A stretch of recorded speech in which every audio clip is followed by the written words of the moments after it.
Good evening and welcome. My name is Robert Dijkgraaf, Director and Leon Levy Professor here at the Institute of Advanced Study. It's great to welcome you to this public lecture, which is held at the occasion of our fall Board of Trustees meeting. So very happy to see many of our board members and their partners here in the audience.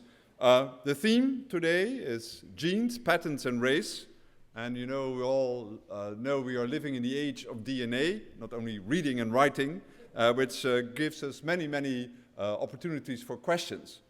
So the great thing is that we have two professors, two institute faculty members talking to you, one new and one very familiar here. And so I'm happy to introduce both of them.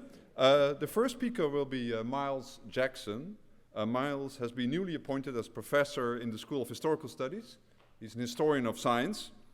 He is internationally renowned, has an incredibly breadth of interest. I love the fact that he, in college, he was both a cellist and an American football player. And if I can make a physics joke, these two things do not seem to commute. It matters in the order in which you do these things. He's a great Vikings fan, but among other things, he's also a great range of scientific interest, ranging from 19th century acoustic physics to indeed biology.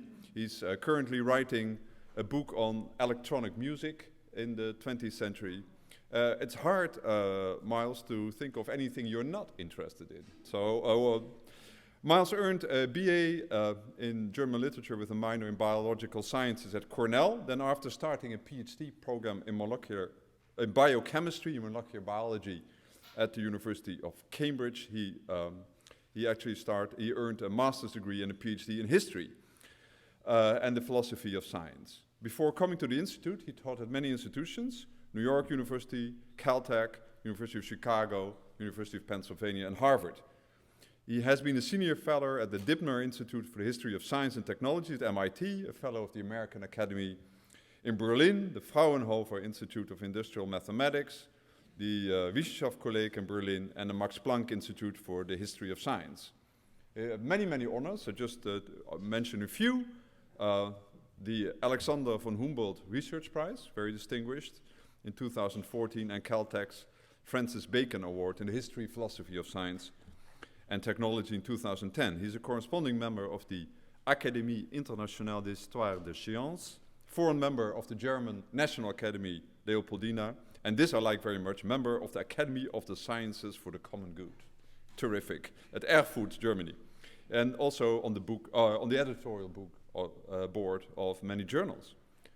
Now, the next speaker, I would say hardly needs an introduction, but doing it anyhow, Arnie Levine, widely acclaimed leader in the cancer research.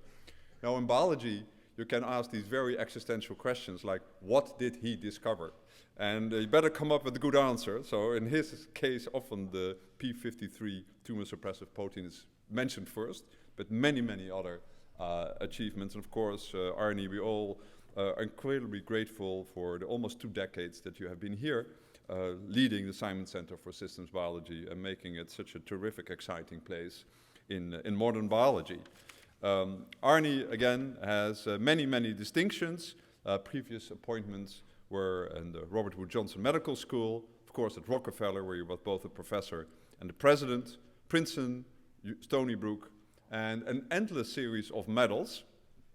I just mentioned a few: the Onsager Medal of the Norwegian University of Science and Technology, American Cancer Society Medal of Honor, many other recognitions. Of course, he's a member of the National Academy of Sciences. And also very important, since 2008, Arnie has served as co-chair of the Stand Up to Cancer Foundation Scientific Advisory Board. I know this is an organization that really has your heart in a very powerful way. So today's program is we have a lecture by Miles and then a kind of a reaction by Arnie, and then I will lead a discussion between the two of them and you, I hope. It's undoubtedly a topic that will generate questions and ideas also in your mind. So it's a great pleasure for me to welcome both Miles Jackson and Arnie Levine to this stage. Miles, you're first. Thank you, Robert. Thank you very much for coming today, this afternoon, to share with me my passion, or insanity, as some people have said. I would like to start by thanking my colleagues from all the schools across the Institute for being most welcoming since I arrived on the 2nd of July, and I wanted to give a shout out to all of the staff members of IAS. They're absolutely phenomenal human beings, and I couldn't get anything done without them, and I think my colleagues would definitely agree. So thank you so much for being there for all of us, and for me, from anything from fixing things in my house to fixing my computer to playing football with me and lifting weights. It's a great group of people. Robert, thank you for the very kind introduction. As Robert mentioned, I'm working on several projects, and my goal today, since I am new and I haven't overstayed my welcome yet, I thought I would talk to you about what I'm working on and the history of science in general as a discipline that can serve as a bridge to the various faculties, various schools here at IAS. And Robert kindly mentioned my work on physics and physiology and later radio engineers, their collaboration with musicians and composers on creating new musical aesthetics and new musical instruments. Robert picked this paper today, which of course reaches out to the biologists, and I thank Arnie very much for agreeing to speak today as well. If you get bored with this talk, you can always say, ask questions about the music project. That's fine. I'm pretty laid back about any of this stuff. So I thought I would start the story with the rise of the private sector funding in molecular biology since the 1970s, the late 1970s. I think everyone who is in molecular biology or has been will agree that private funding has shaped the discipline in unimaginable ways, very much for the good. A lot of the breakthroughs we would not have without private source funding. And it's interesting because given the private funding sector of biotech now, it allows us to rethink traditional concepts such as ownership and property. And indeed, molecular biology can be used as a light to shine on what some people have referred to as the flexibility of these concepts, or indeed the instability of these concepts and the moral implications of such an instability. My talk today is a half hour, I promise. Maybe 33 minutes. 2 parts. The first part is about gene patenting. And it's going to be interesting because I've said in a court of law that I'm not opposed to gene patenting. I'm worried about licensing agreements more. So we're going to talk about that. And DNA testing companies, personal genomics companies, which have been in the news of late, after all. So it's basically a time from the 1990s until the 2000s. The first gene patents that were granted, ironically, was to a university. It was the University of California Board of Regents for insulin in 1982 by the US Patent and Trademark Office. And the 2 other major offices, the European Patent Office and the Japanese Patent Office, followed suit shortly thereafter.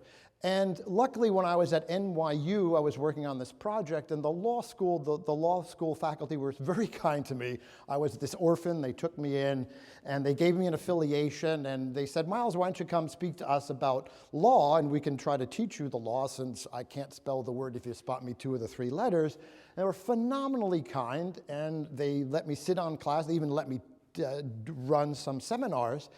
And one student said to me, Miles, why are you surprised that genes are patentable?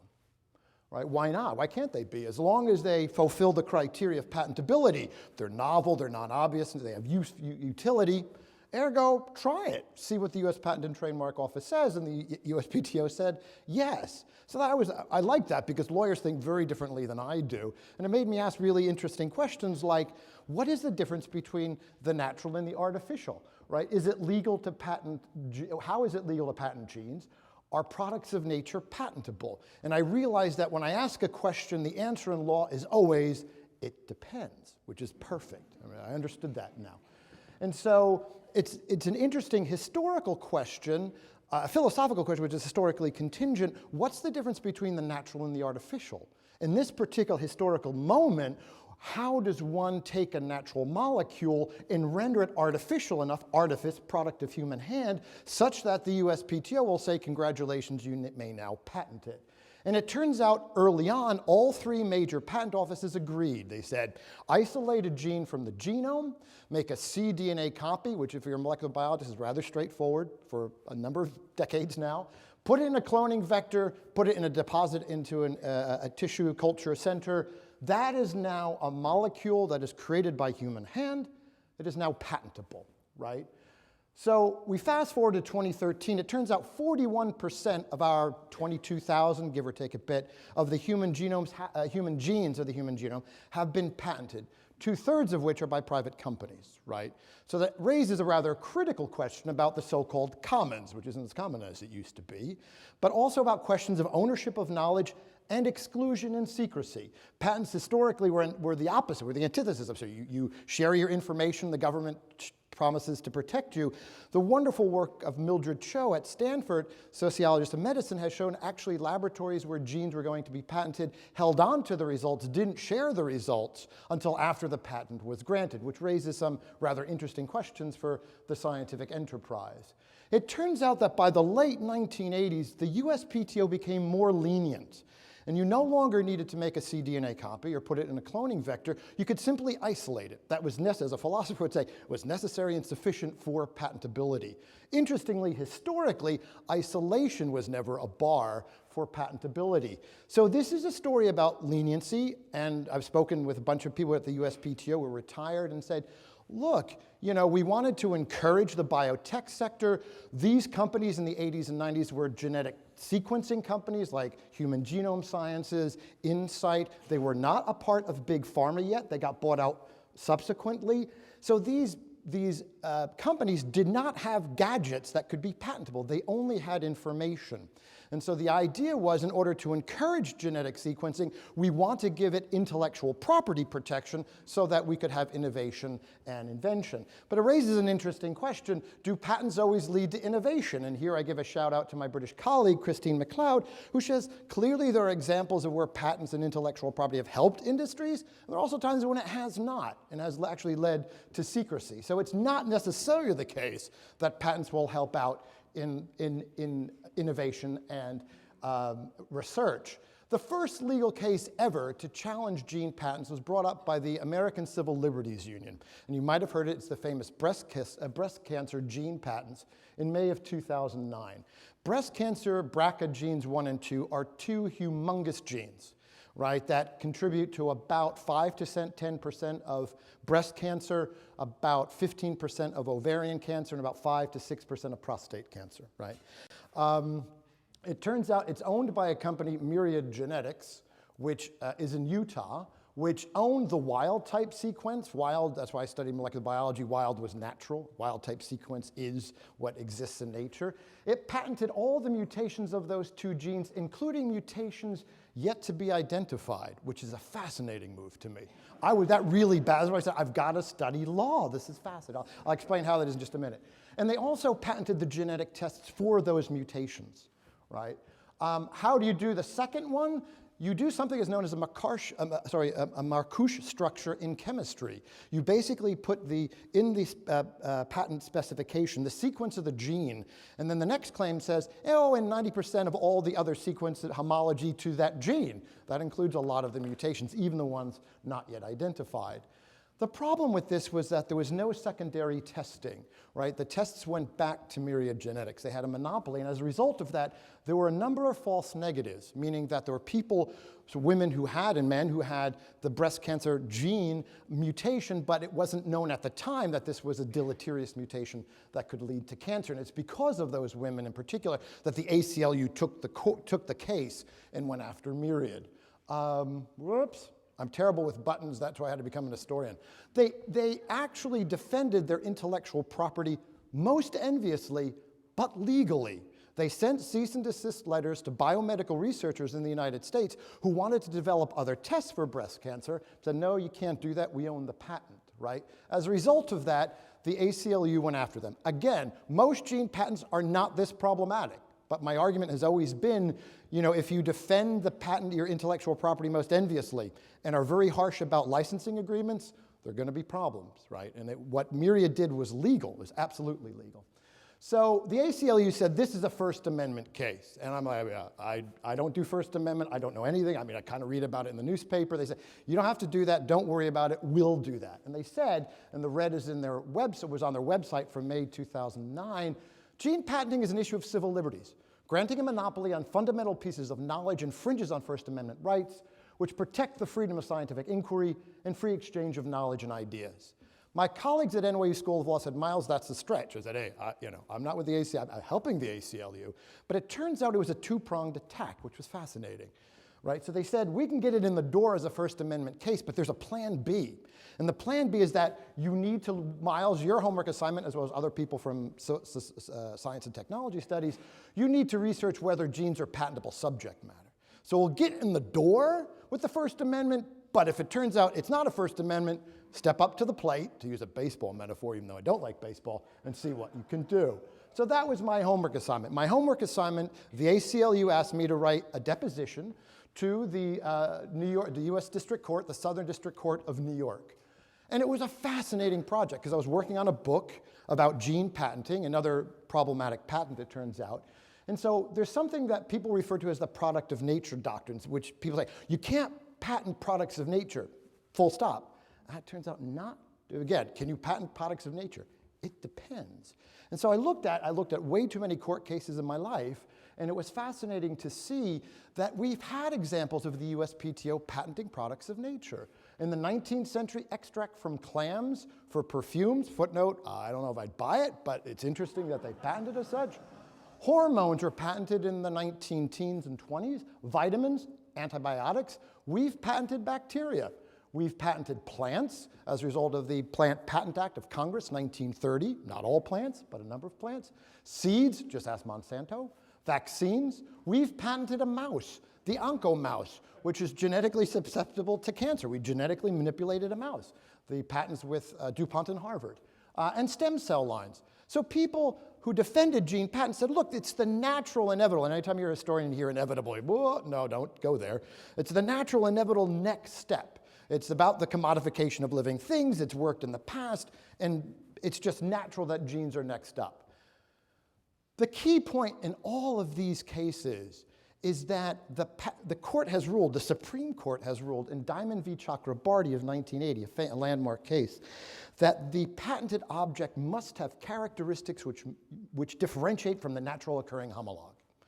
That's required, and that was the ruling again in Diamond v. Chakrabarty. Chakrabarty was a microbiologist for General Electric. He took a Pseudomonas bacterium. He genetically modified it so that it could turn oil into biodegradable materials. The naturally occurring Pseudomonas doesn't do that. Ergo, it's a creation of the laboratory. It's patentable, right? Now the question is, are genes that are patented, do they have unique characteristics from the naturally occurring homologue? That's where a lot of the debate was. Some of it's cDNA, some of it is, when you put it in a cloning vector, it becomes somewhat different. My argument was, well, it can't be all that substantially different, otherwise genetic tests aren't going to work. So either you surrender the tests of your patents, or you surrender the patents of your genetic tests, right?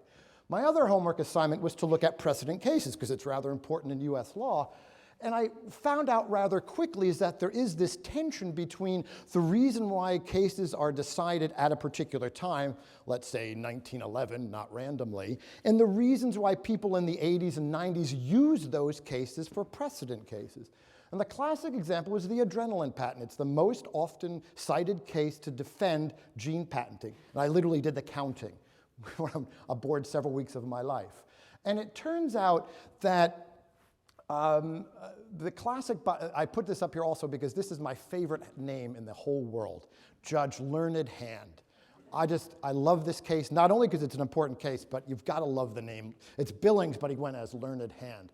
In 1911, he upheld the patent for adrenaline by Parke Davis because he said the biochemist at Parke Davis took naturally occurring adrenaline, purified it in several stages, and rendered it now medically, therapeutically advantageous.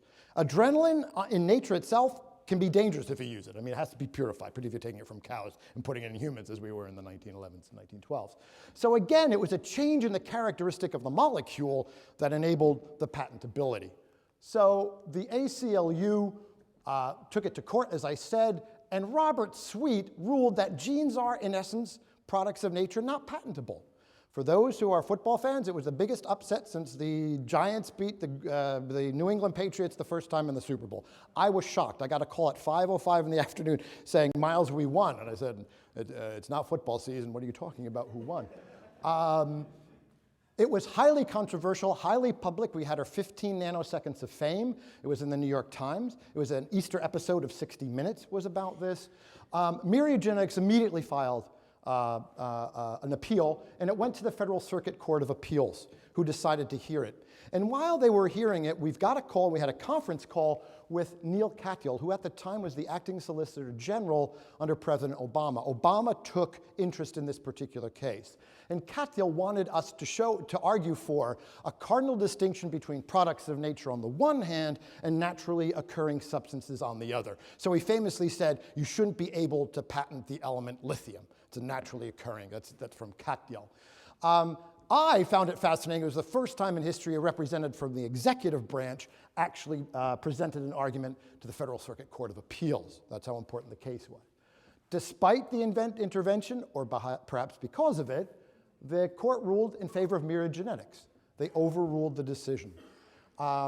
Judge Ali, so there are 3 judges. We lost 2-1. Alan Lowry, one of my favorite quotations of all time, he basically said, when you're patenting genes, you break covalent bonds, not ionic bonds. Therefore, it's a different substance. He's quoting Linus Pauling on this. Therefore, it's patentable. I'm not making this up. You can go back and check it.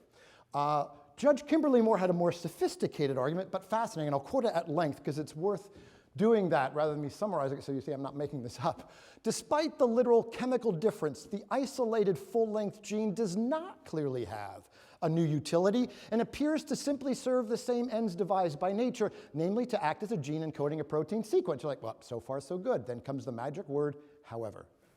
Changing course years after the fact will only serve to punish those companies who made the reasonable decision to invest large amounts of time and money into the identification, isolation, and characterization of genes.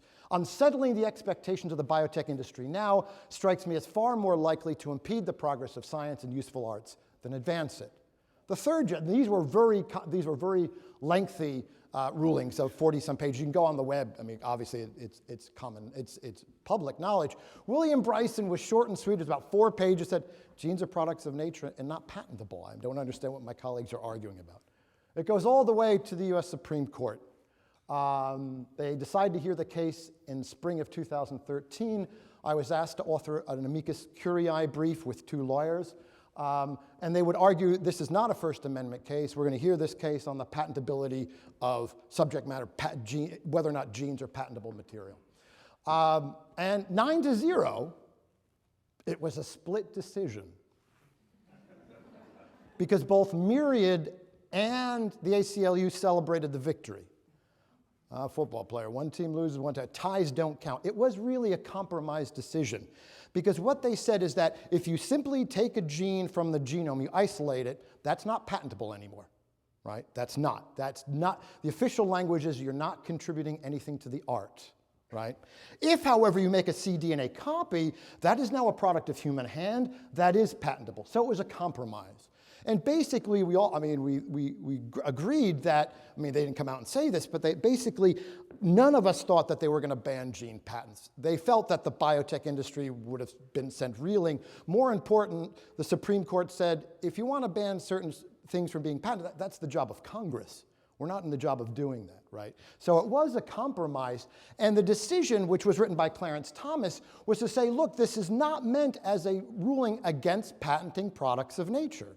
Not at all, he said. The key is to strike a balance between rewarding discoveries, which are patentable in the United States, and inventions, and stopping kind of the hindering of the spread of information. The more serious problem, it turns out, Myriad realized early, about 2005, 2006, that they might not be able to hold on to their gene patents. They then switched to their proprietary data banks of the mutations of breast cancer 1 and 2. And we're talking again, these are 2 huge genes. And so there are mutations that we know cause cancer. There are mutations where probably doesn't cause cancer. And there are mutations we'd have no idea if they cause cancer. It's a proprietary data bank that they don't necessarily access, right, to others to give access to. And this is an example. I mean, no biomedical researcher, just an article published, has granted access outside of the company since 2006.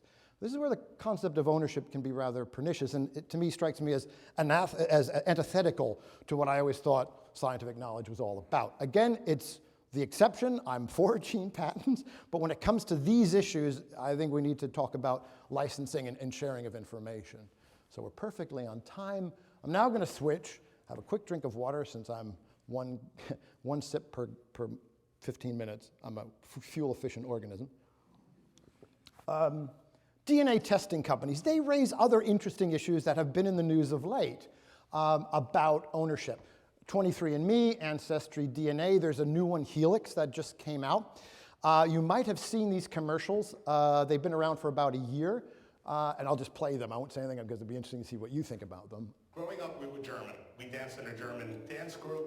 I wore lederhosen. When I first got on Ancestry, I was really surprised that I wasn't finding all of these Germans in my tree. I decided to have my DNA tested through Ancestry DNA. The big surprise was we're not German at all. 52% of my DNA comes from Scotland and Ireland.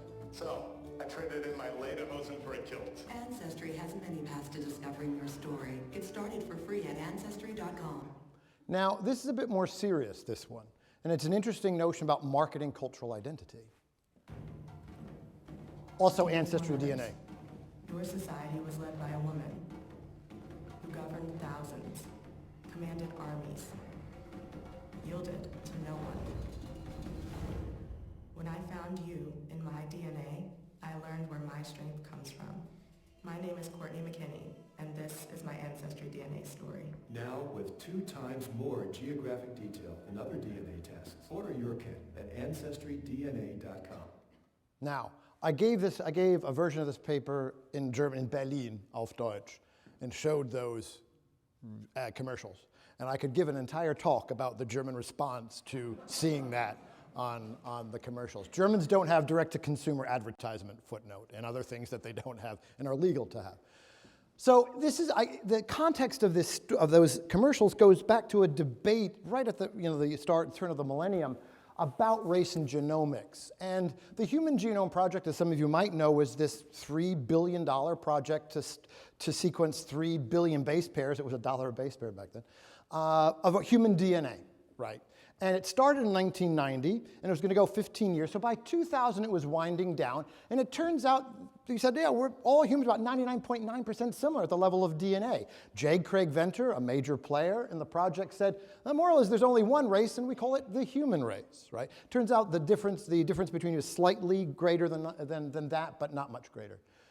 Just as the Human Genome Project was winding down, the haplotype or HapMap was firing up. And they're basically saying, that 0.1% difference is actually medically very relevant. One of you might have an adenine at a base pair. I have at a base, I have a cytosine, and that explains why you can respond to a drug well, and I can't, right? That the efficacy of the drug is dependent upon that. Believe me, Big Pharma wants to know that. They spend a large sum of money to see which drugs are efficacious in which populations.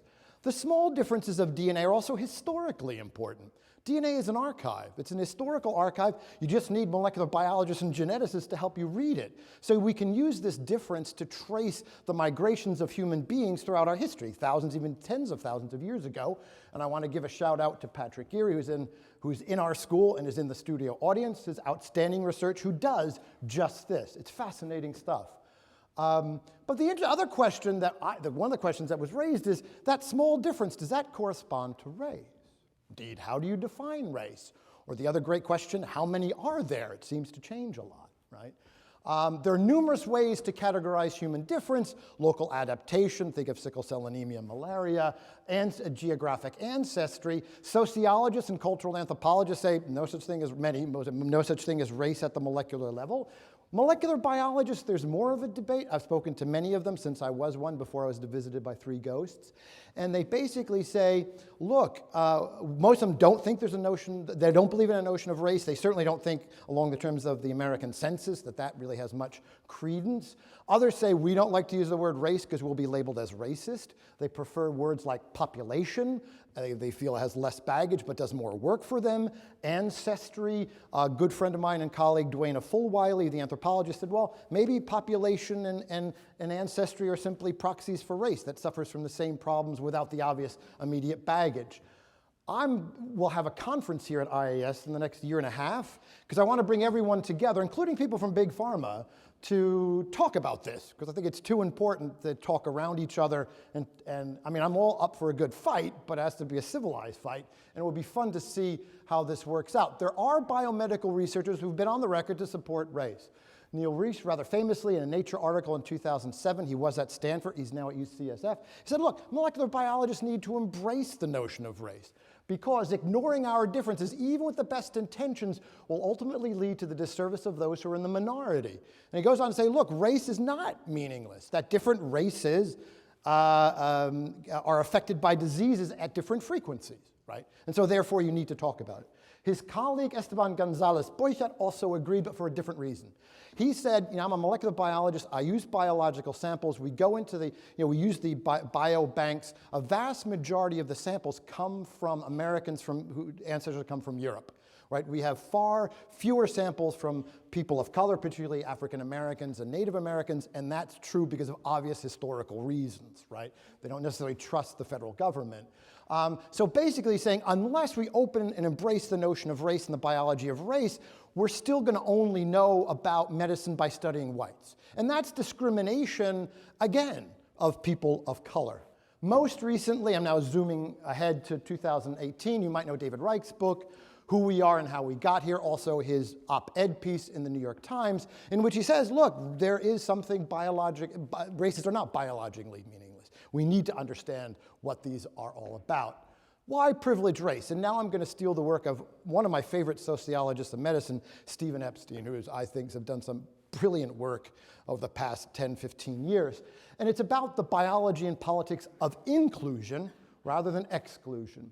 We all, or should all, know about eugenics. It was not our finest hour. Started sterilizing people in 1907, continued to just up after World War II for people we deemed to be unfit to procreate. Tens of thousands, I think estimates around 60,000 people were sterilized in the United States. And people of color and people from lower socioeconomic incomes were predominantly the people who, surprise, surprise, were sterilized.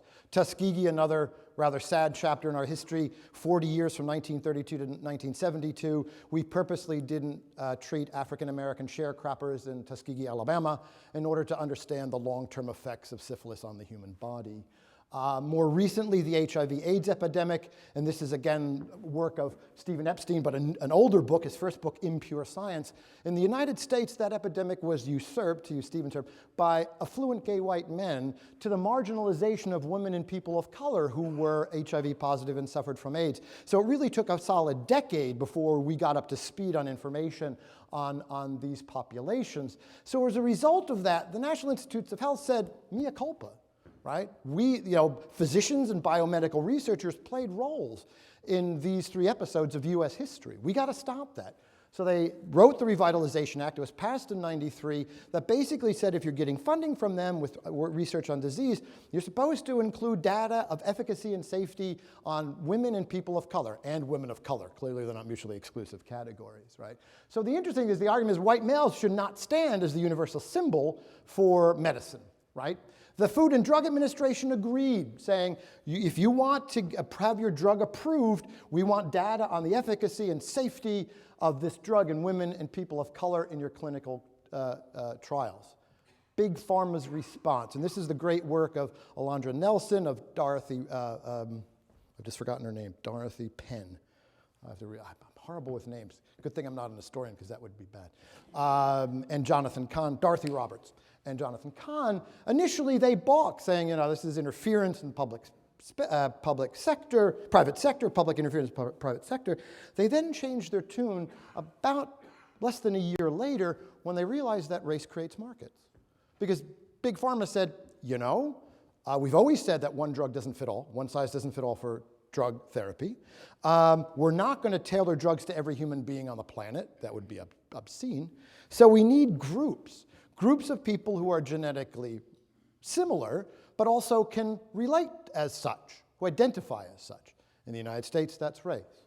And so in 2005, you might know the story, Bidil was the first race-based drug approved by the FDA. The 2 cardiologists got a race-based patent from the USPTO. Bidil was used to treat heart attacks in African Americans who suffered from a first heart attack. Another drug, Amaryl, which was Michael Montoya writes about how it was targeted for Mexican Americans. What about now? Because we're talking 2005. And I'd be interested for Big Pharma's response. I'd be interested to talk to Big Pharma about this. Because in 2005, in clinical pharmacology and therapeutics, approximately 1/5 of new drugs in the past 6 years demonstrated differences in response across racial, ethnic groups. Biomedical researchers often use those terms interchangeably. And I know sociologists and anthropologists get very upset at that, and that's why they have to be part of, that's going to be one thing we have to talk about at the conference. In 2016, the editor of the American Journal of Pharmaceutical Benefits wrote an article in which he talked about the shift from race-based drugs to precision medicine. So it'll be interesting to see what exactly is going on in that particular sector. For me right now, I just, I'm fascinated by the various actors, the agencies that are coming together in late 20th century, early 21st century America with really different political agendas with the goal and the critical goal of furthering precision medicine. Right? Precision medicine, for those of us who've lost loved ones to cancer or battling cancer, is one of the great, great advances that molecular biology has given us, right? So I've talked about some of these. Patient advocacy groups play a critical role here, as well as personal genomics and DNA testing companies. So how do they do it? They take between 600 and 700,000 SNPs, single nucleotide polymorphisms. Molecular biologists, thank goodness, abbreviate everything. So when you're in a lab, it's like a different language.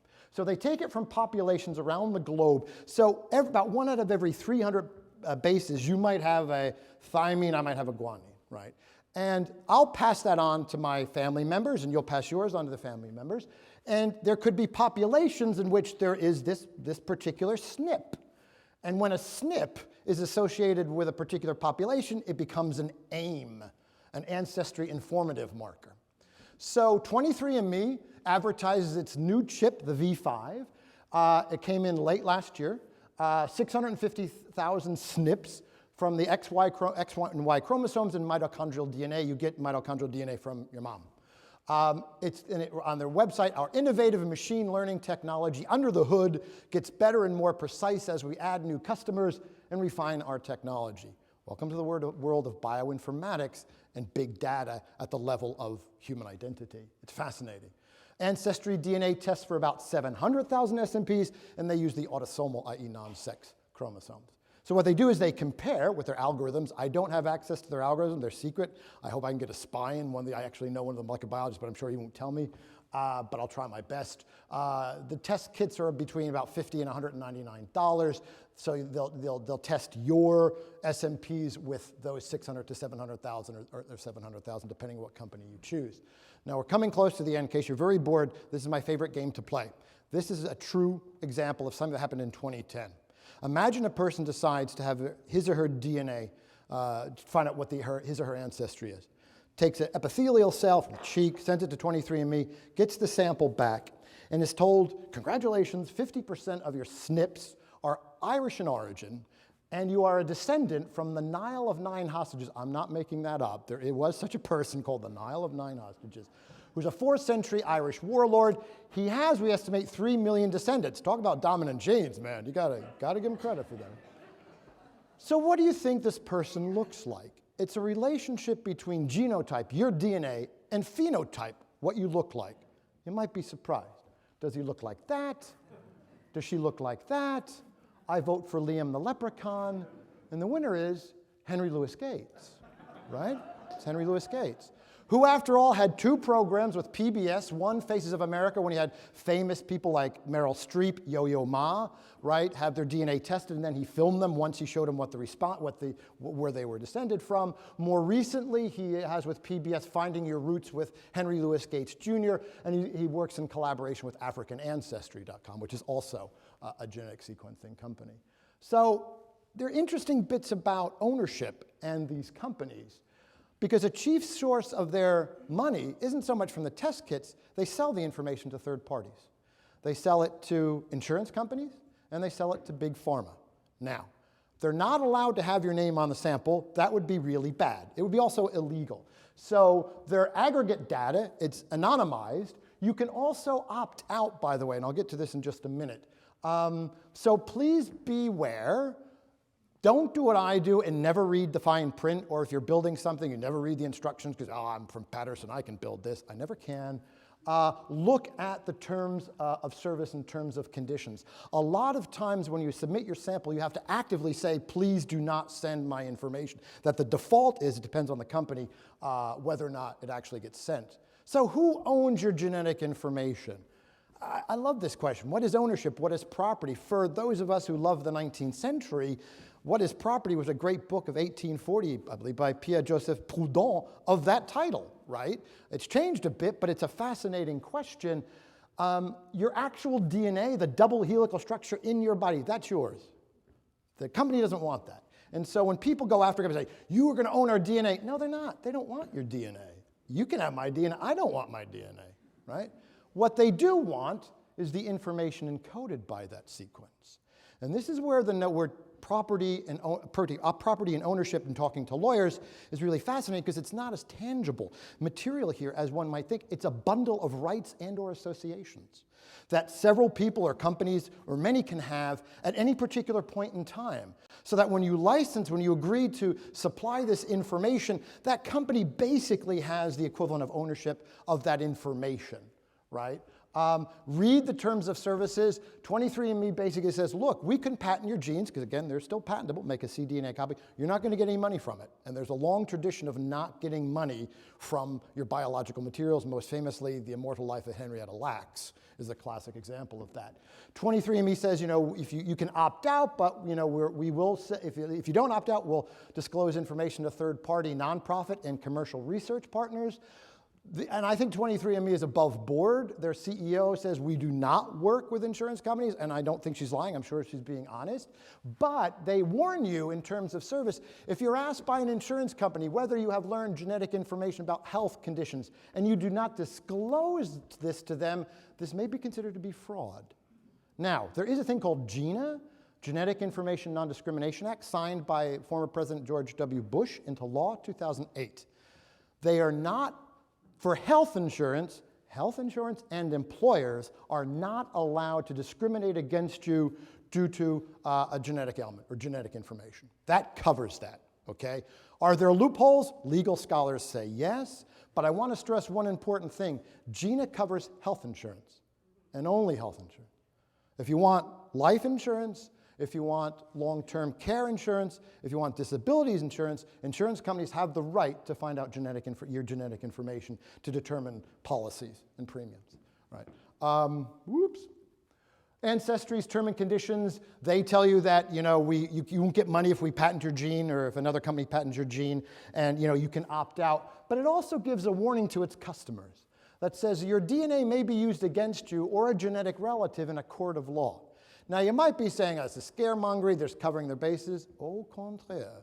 It has happened 3 times in the United States since April of this past year, most famously, the Golden State Killer.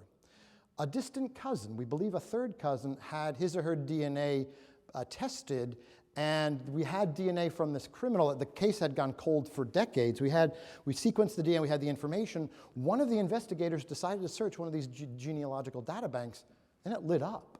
And he was arrested on the 24th of April, 2018. So next month is Thanksgiving. You can talk about the football, because that's what Thanksgiving is. And you're going to pass around the pumpkin pie and the turkey. And if you decide to get a test, the critical question is, okay, mom, dad, cousins, sisters, brothers, any of you commit a crime? Because I'm going to get my DNA tested. If you do this, please make a copy of it and send it to me, because this has so much potential for a comedy show, if it weren't so very, very serious. 2 weeks ago today, a very disturbing and fascinating article appeared. Already, 60% of Americans of Northern European descent, the primary group using these sites, the DNA genealogical databases, can be identified through databases whether or not they've joined one themselves. Researchers say it soon will be possible, within 2 to 3 years, in that article, to identify up to 90% of white Americans from genealogical databases. Now, 2 things that are, one very obvious, both actually obvious. One, clearly Northern European Americans are most interested in these kind of genealogical questions. Point number 2 is you're not as anonymous as you might think you are. And that's rather important. So the ever-awaited, sorry, I went a little over time. Conclusion. As a historian, I really strongly feel we're morally obliged when we talk about the instabilities of things like property and ownership, to talk about the various power structures of the actors involved, right? in order to illustrate the politics of things like ownership and property. And something I didn't talk about, but it's related, of course, is privacy. Profiting from patenting objects is not inevitable.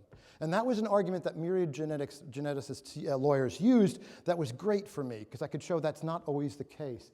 And I use my German chops for this, because it turns out if we go back to the year 1900, Germany is the leading pharmaceutical supplier to the world. 90% of the pharmaceutical companies' sales are in German in origin. And the interesting thing is in the year 1900, it was illegal to patent drugs. It was seen as immoral. It changed in the 1930s, like a lot of things in Germany changed. But the interesting bit was the Germans patented processes, right? And so they had a cadre up until 1933 of really brilliant organic chemists that specialized in the Germanic tradition of synthesizing artificial substances as in terms of drugs. Americans didn't have that skill. American organic chemists didn't have that skill at all. And then we returned, because he is my favorite judge, the favorite name, Learned Hand's adrenaline patent. The reason why he approved it, because it was now a substance that had different characteristics, he also wanted to help the US pharmaceutical companies. Because that way, American organic chemists have a tradition of purification. And so basically his argument was we can help the American pharmaceutical companies by allowing things that are natural to be purified. For those of you who know Learned Hand before this talk, he's famous for his antitrust litigations of the 30s. He would have not been so fired up about Myriad Genetics' use of their patent rights, which is very interesting. Also, to draw the work of Robert Kohler, commercial interests were not always a part of genetics. The Drosophilists, Thomas Hunt Morgan and his gang, the Caltech, Columbia University axes, shared openly there. It was the notion of the commons. They didn't succumb to commercial interests. Similarly, race does not need to be proxy for biological human differences. There are many different ways in which we can study and understand human differences. And finally, the one good thing historians can do, other than to tell cocktail party stories about great scientists, which we don't like to do unless it's really good cocktails, right, is to say there always are alternatives. There always have been. And for historical, political, philosophical, natural, scientific reasons, decisions are made to choose, right? And so we're obliged to point out that it always hasn't been this way. And the reason why I say that is that I think we really need to be at the table during controversies. We have skills, really. A lot of people dress up well. I'm not. I feel very uncomfortable in tie and jacket, and my colleagues will tell you. But the one thing we can do is that we can basically say, if we wait till closure is reached, we don't have an input in how a controversy gets settled.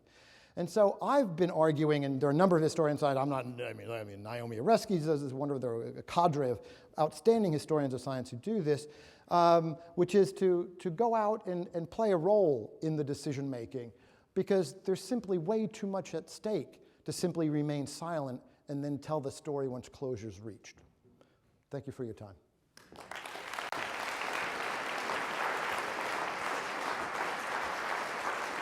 Miles, it's wonderful to feel your excitement about the times we've lived through. It's history of the present. I'm going to continue to discuss patents, but from a different point of view, from the point of view of a research scientist who lived through the entire era that Miles had been talking about. This begins for us research scientists in the lab. It begins in 1980 with the passage of the Bayh-Dole Act. That's Evan Bayh and Robert Dole, two senators who put forth the idea that all federally funded research could be patented by the university and the investigators. So that suddenly the universities had an opportunity to take from their employees, the investigators, some of the action funded by the federal government, by you, in effect.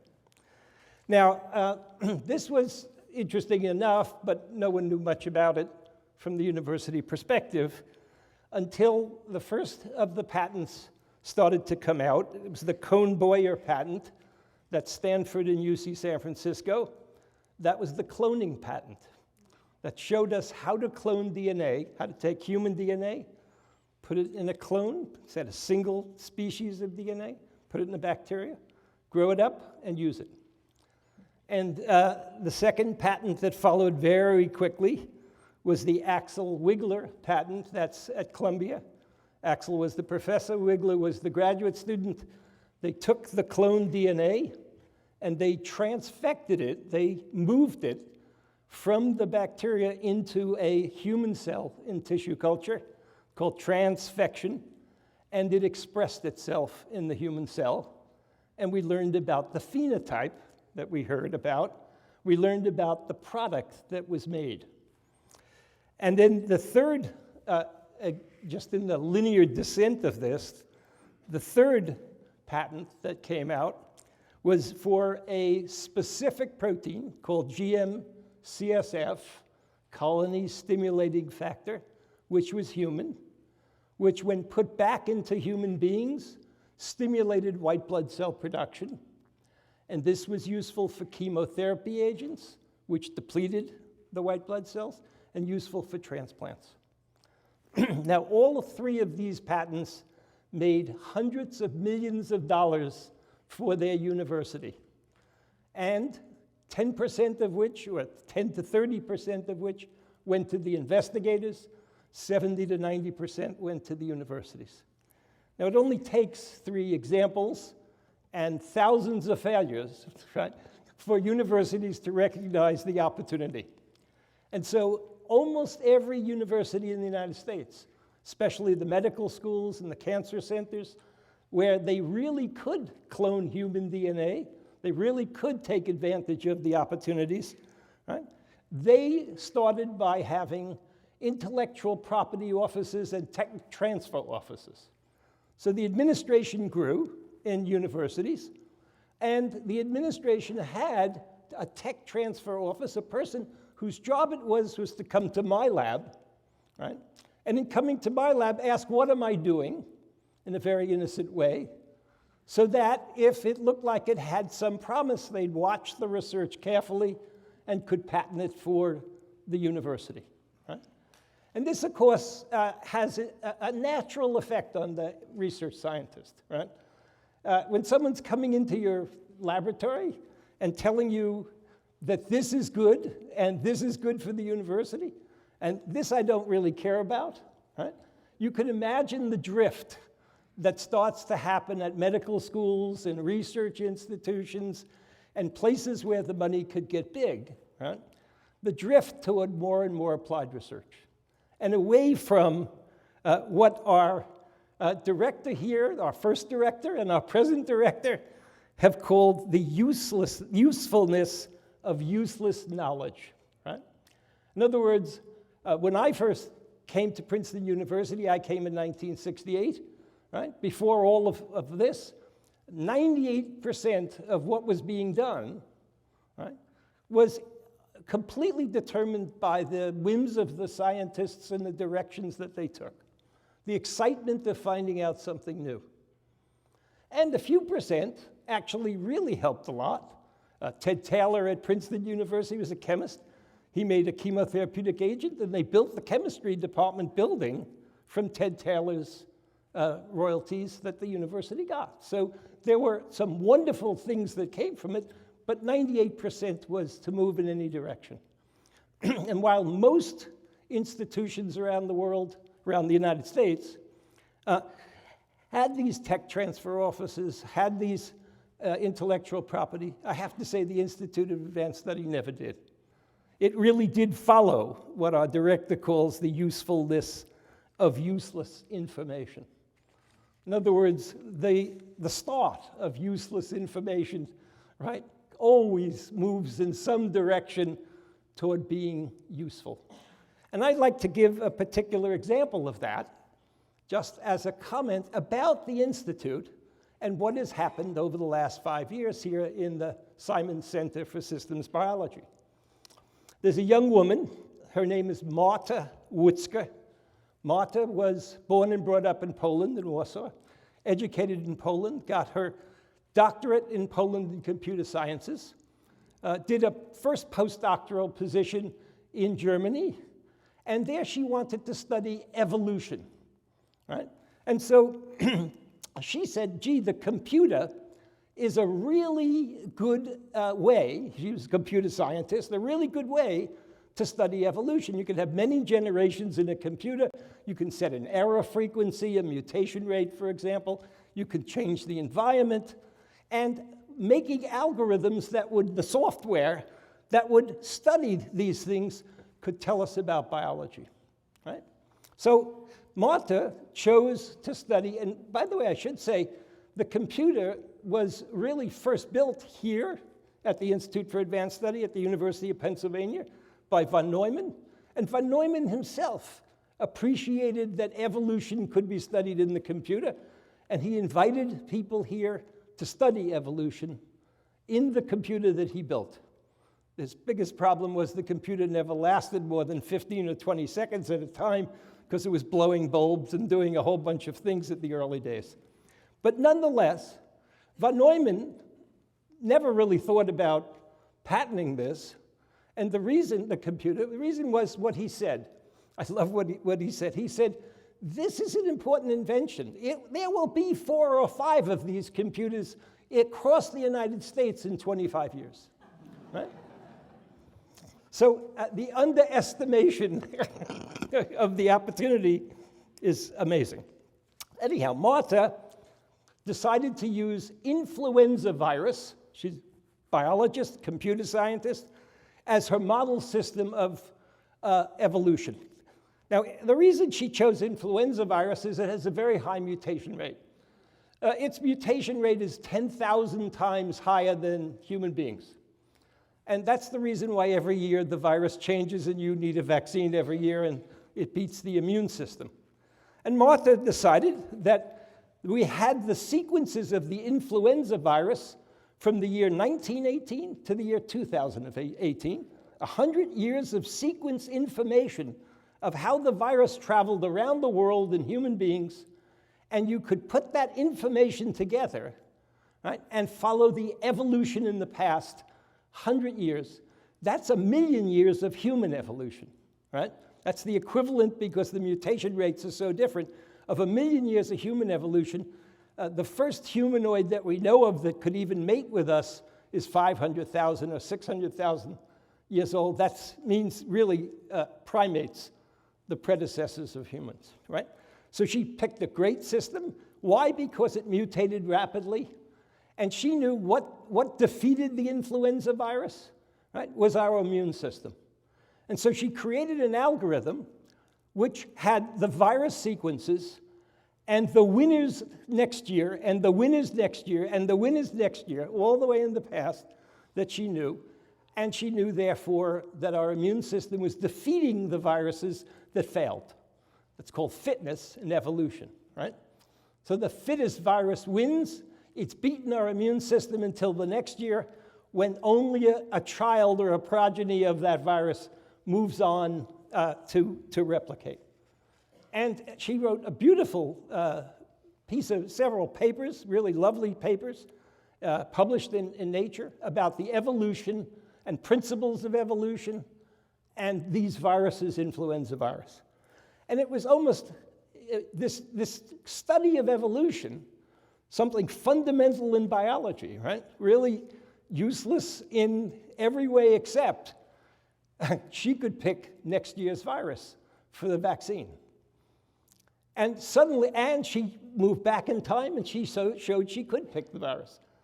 And then the World Health Organization and the Center for Disease Control, right, picked her algorithm to choose next year's virus, right? So you could blame Martha if your vaccine isn't working for you, right? But you really can't. Martha really has that kind of power now to predict evolution, which is quite amazing. It's what von Neumann saw in his computer, what von Neumann understood. And then she came here for 4.5 years to the Simon Center for Systems Biology.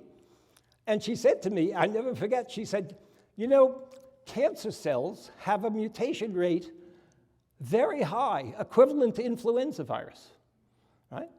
And we just found out in the last 10 years that cancer cells are recognized by the human immune system and attacked by the human immune system. In fact, the Nobel Prize this October 1st, was given for the medicines that change and activate the immune system to kill cancer cells. Melanoma and lung cancer and other kinds of cancers are now treated by activating the immune system. And she said, gee, my algorithm takes into account the immune system, it takes into account the high mutation rate, and maybe I could predict which patients are going to respond and which patients are not going to respond to the drug that's made by the pharmaceutical companies that activate the immune system to kill the cancer. And we could save a lot of people side effects, and we could save a lot of money by knowing ahead of time who's a responder and who's a non-responder. And she demonstrated that by going to Memorial Sloan Kettering and by going to Mount Sinai and collecting 3 clinical trials of people who were being tested for these new drugs, right, over the last 4.5 years. Right? And she had an 85 to 90% prediction rate of responders and non-responders. It was the best algorithm to pick the patients who responded or not. It's not perfect by a long shot. There's lots more to be done. She's assistant professor now at Mount Sinai, and she's going to be doing that. But she did that. Right? And what happened? Right away, Memorial Sloan Kettering and Mount Sinai patented the algorithm, right? Now, fortunately, we reminded them that Martha was a member here at the Institute for Advanced Study, right? And so it's divided up now as a third, and a third, right? Yes. Robert's happy about that, I think. So that's a good example, though, of the usefulness of useless information. The most fundamental thing in biology is the evolution that holds us all together, that relates all of us. Every living thing is related through this evolutionary process. She's designed algorithms to describe that, right? That's fundamental to biology. But look where it went, to influenza and to cancer. And so I give that as an example of really the remarkable things that are happening and how important it is to be able to do the useless things here at the Institute for Advanced Study. Thank you.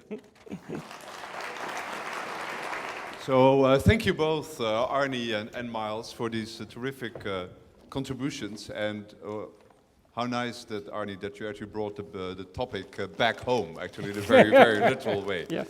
Miles, I want to start with you. You know, you described these kind of incredibly important decisions made by judges, etc. Yes.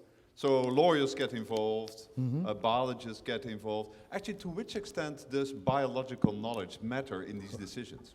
Very good question. How well informed are do judges want to be? Yeah, very good question. I have a long answer, but I'm not going to, because I know I spoke too long and I apologize.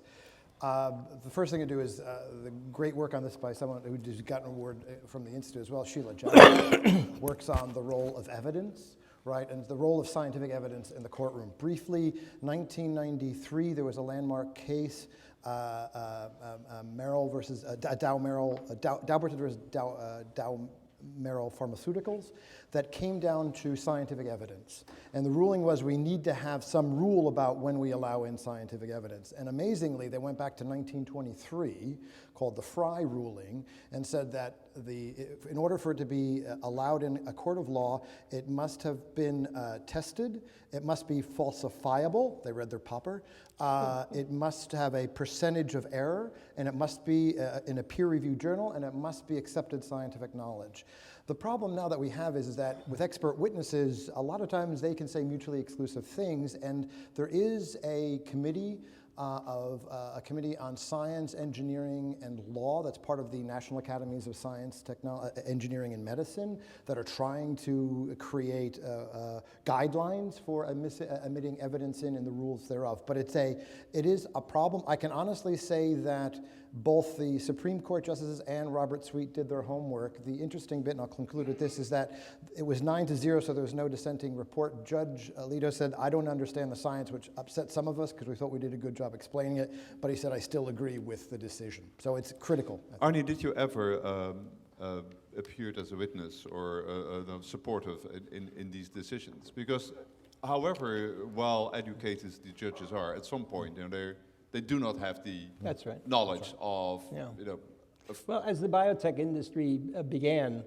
there were a lot of conflicting patents and patent claims between different biotech companies. It was like a life and death kind of thing for them because they didn't have the amount of money to do anything but defend their one product and things. And I was asked to be a witness. And it's a strange experience because they don't tell you that you are going to be a witness. They just line you up, bring you to court, pay you for the day, right? And may or may not use you depending on how things are going. And so I benefited financially, but I never really testified. As a biologist, ACLU doesn't pay, I tell you now. Pro bono publico. as a biologist, how do you feel that somehow people outside your discipline make these decisions? I mean, is there some part of you that said, like, just leave it to the biologist? Well, one of the things that Miles pointed out that I thought was really interesting is that it was his impression, I think, and I think all of our impressions, that the Supreme Court knew ahead of time that it couldn't destroy the biotech industry or the pharmaceutical industry by deciding that no genes could be, or gene products, or the products of humans that copy genes, or any number of things.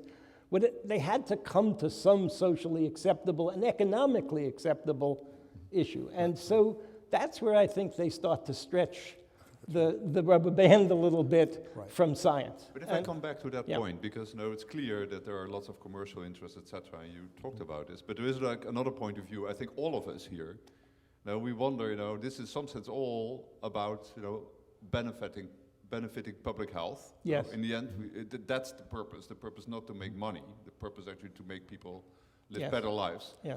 So, where is that point of view being kind of taken care of, so to say? And do you have the feeling, both of you, that the system as it's now evolving, is it optimizing, so to say, our healthcare, or is it kind of serving special interests? So there's a tension. Take any pharmaceutical company X, that's a public company.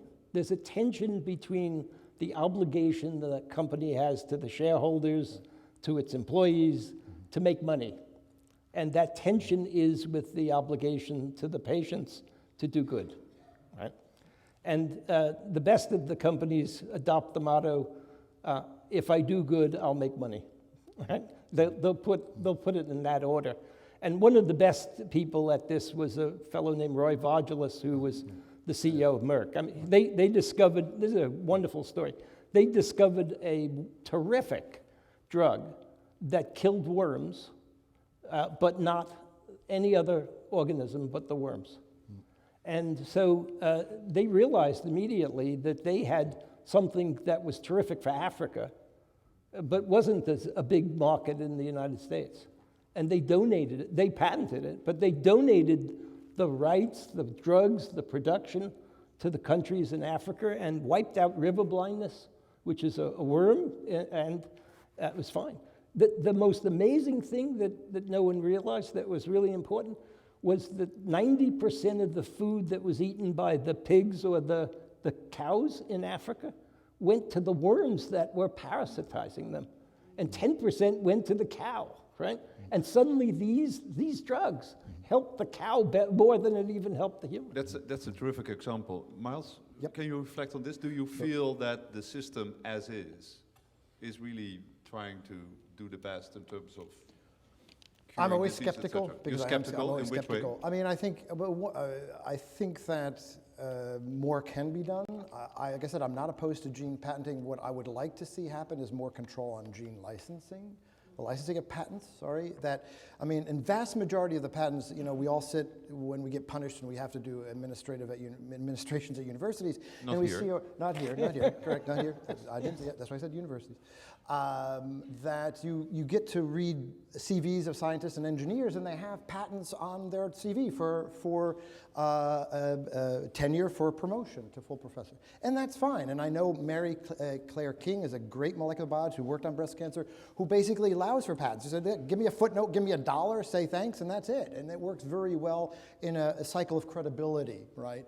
Where you have problems is where you have a major blockbuster gene, right, like breast cancer, and then you are very envious about allowing licensing in that. And that's where something I think more can be done. What you mentioned, that people were not even somehow able to approach the subject. Correct. No, I because mean, you chase them away. Exactly. You basically say you interest. cannot, you own, because the patent, I mean, I was fascinated, patents don't give, the only right a patent gives you is to exclude others from doing, it doesn't require you to do what it is you're going to patent, right? Yeah. Or to make more of it, it allows you to exclude others from doing that. And so a vast majority of gene patents are fine, it's worked very, very well. The classic example, and it's near and dear to my heart, because of family members, is the Huntington's disease test, right? It was offered very liberally.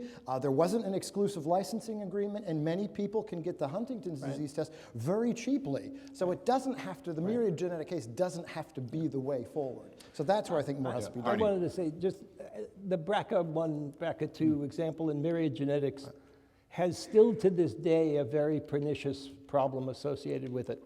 The gene for BRCA1 and BRCA2 is those genes are very large. And so there are many places where mutations could occur. Some of them are detrimental, and when they're detrimental, both ovarian cancer and breast cancer and prostate cancer, as Miles mentioned, are increased in frequency in the family. Right? And we know the detrimental ones for especially ethnic groups like Ashkenazi Jews and things like that. However, the gene's very large, and there are many mutations that have never been published on, never been seen before.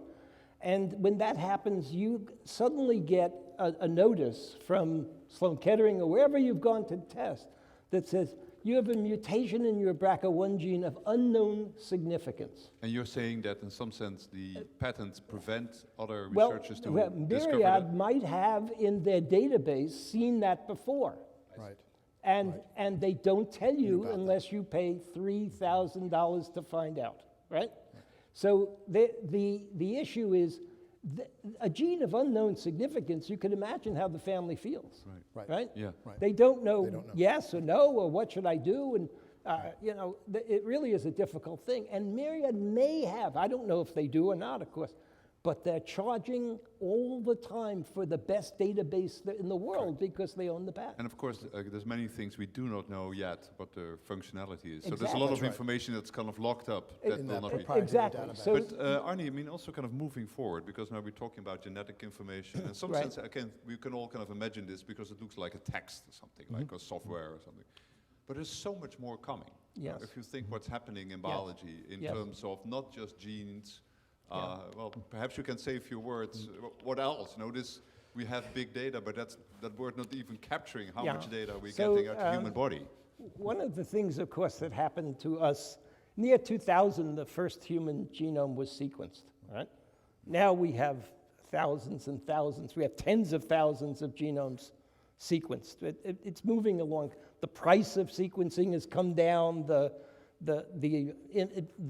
sharing of information has gone up, right? And ever bigger projects are being prepared. We're really going to find out what humanity looks like in all its diversity. It's not only genes, right? No, it's not only genes, it's the proteins, it's the RNAs. There are many levels at which the cell is functioning, and these databases are coming up. Now, I have to say, I know I'm a classic example of a person totally unprepared for databases that are terabytes of information, right? And using a computer is a big deal for me. But are companies, again, patenting parts of that information too? So there are databases which are kept proprietary. Correct. And there are databases that are open. Right. And I have to say, the good news about the scientists or the scientific communities, George Church at Harvard is a good example of this. is that we're all volunteering sequences to be open, right? Now, there's another aspect to this. I mean, there are people who get sick and have proprietary reasons not to let their genetic information out. They want it to be protected. So again, there's a tension between individuals who are protecting themselves, in fact, largely from insurance companies, right? And individuals who won't give the genetic information out. It's actually, for us, the biggest job. I mean, here at the Institute, for example, we use these large databases all the time to study because you can extract new information from large databases. And the new information is very, very helpful. The hardest job is not the extraction. The hardest job is getting the information because of all the hoops you go through to get permissions. Miles, and so as a historian, do you dare to look into the future? Do you see technology coming on the horizon which might even more problematize this whole issue? I don't look in the future at being a historian, but I think the answer is going to be inevitably yes. Things are going to happen that the way in which we view the world now in information and data sharing is going to change fundamentally. It historically has been the case, and I would think it would be naive to assume that that's not going to be the same going forward. I just want to briefly say is that we might want to do something like the NIH does, right? That if you get money from the NIH, you're supposed to share that knowledge. That's right. I mean, it's part of the grant processes that you can. And during the Myriad Genetics case, they actually gave $2 million for breast cancer sequencing, and we had them on the wings waiting that they would go after Myriad Genetics because they had a grant for people in the laboratory had grants from the NIH. So that might be a way forward for industry. Let me say, if we talk about the future, we're talking about genetics here. We're talking about the code in the DNA that we're born with, that we have for our whole lives, and both the similarities and the differences between us, right? But there's a whole area which we're beginning to understand and peel back called epigenetics, which is an area in which our genetic information is modified so that it functions optimally. To be a liver should be a liver, and a heart should be a heart, and a brain should be a brain. Even though the cells all have the same information, they use it differently. And one of the things that we're learning is how much epigenetics changes with aging, for instance. So it doesn't stand still. In other words, it isn't, sure, your genetic information doesn't change except for the mutations that occur every year. Every year we suffer on the average 60 to 90 mutations as our cells divide, and those mutations stay with us. Most of them don't have much harm. Some of them predispose us to something. But as we get older, we accumulate mutations, and as we get older, the epigenetics of our bodies change. So suddenly the new dimension, let's talk about the fourth dimension of time now, right? The new dimension of time comes into this because a 70-year-old has a different set of information than a 15-year-old, as we know all too well.